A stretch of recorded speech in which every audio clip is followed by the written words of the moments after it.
This has been, as you say, the first parliamentary and presidential election since Mugabe was ousted. And what has happened today is exactly what everybody dreaded and the last thing anybody needed.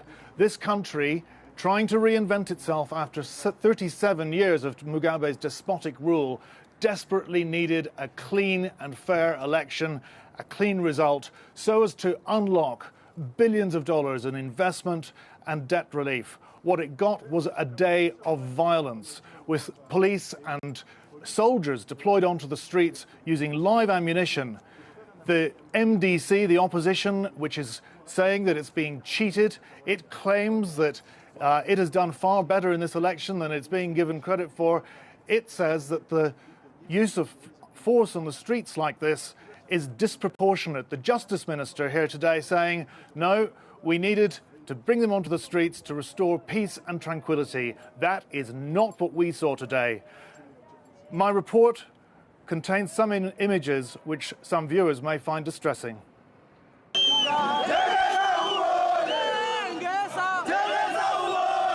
If you sell out, they chant, you will see that we are very dangerous.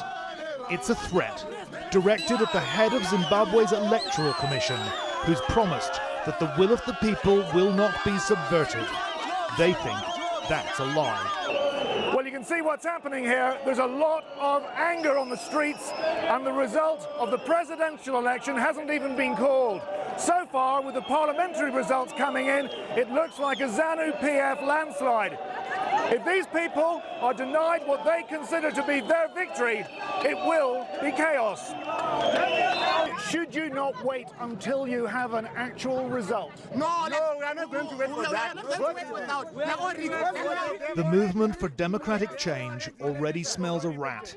Mugabe stole elections. They're not going to let that happen this time, and they're convinced the results were rigged. The opposition leaders predicted anarchy and chaos if the MDCs denied the victory he claims. We moved with the surging crowd. Rocks were thrown into the compound of the ruling ZANU-PF party, and this was the response.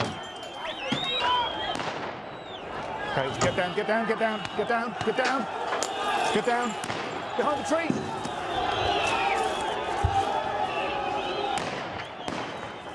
We were caught in a perilous position in the crossfire between protesters' rocks and the army's automatic weapons.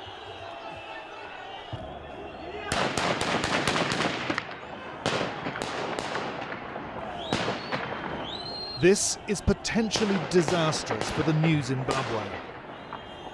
This way. Let's go. Hey, journalists, can we go? Journalist! Journalists, can we go? Be careful, Okay. journalists. Ray, come with me! This country, so desperate to shed pariah status.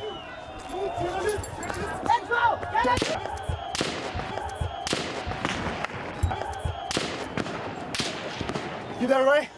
To be honest, it had never looked particularly likely that the military, which seized power from Mugabe in a coup, would give it up so easily. This is now an extremely dangerous situation. There's a lot of live fire going on, but this crowd will not be subdued. They're still outside the ZANU-PF headquarters here, and they are so angry. Elsewhere in Harare, protesters caught by the army were severely beaten. This scene hauntingly reminiscent of the violence that characterized Mugabe's despotic rule. Beaten by the soldiers. What was going on? Participating in a peaceful demonstration.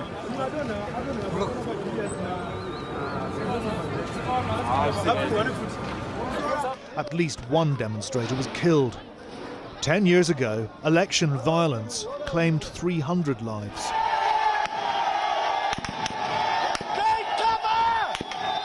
As the afternoon wore on, the crackle of automatic fire could be heard sporadically across the city. Riot police fired tear gas and soldiers were deployed as armoured personnel carriers and water cannon cruised the streets and an army helicopter kept watch from above. This evening, the streets of the capital have been emptied. It's spookily quiet and it's tense. No word from either presidential contender other than on Twitter. Nelson Chamisa, the challenger, still claiming victory. Emerson Mnangagwa, the incumbent, calling, ironically, for everyone to act peacefully. The result, we're told, will be announced tomorrow.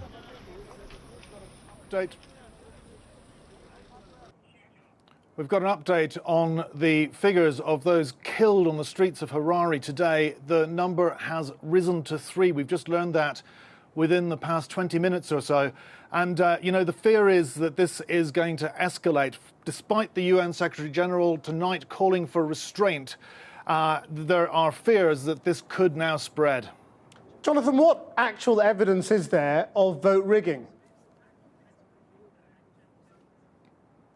Well, the international team of election observers, of whom there are many, have expressed serious concerns, Krish, about this not having been a level playing field at all. They talk about voter intimidation. They talk about the use of the machinery of the state, including the state media, in favour of the ruling party, ZANU-PF. One of the other things they've mentioned is the use of traditional leaders, strangely enough. And now that's an interesting one, because if you look at the parliamentary results today, what is very clear from them is that the ZANU-PF has done incredibly well in the rural heartlands of Zimbabwe. The MDC rules the roost in the cities. Those are their strongholds, but the rural areas belong to ZANU-PF. Now, what one backroom strategist told me today, he put it in terms of this having been smart rigging, almost by stealth, over the past few weeks and months probably by ZANU-PF. They have delivered seeds and food and fertilizer through village chiefs to people in rural areas. And they've delivered votes on the back of those deliveries of all those products, farming implements, the like. Now, the MDC says that's not fair. We haven't been able to do this sort of thing. They've been campaigning on a very, very low budget indeed. And of course, their support bases in the city, they see that as rigging. And, if it is that, maybe there will be serious concerns about whether this election has indeed been free and fair at all. But the look of it tonight is that there are a lot of problems with it.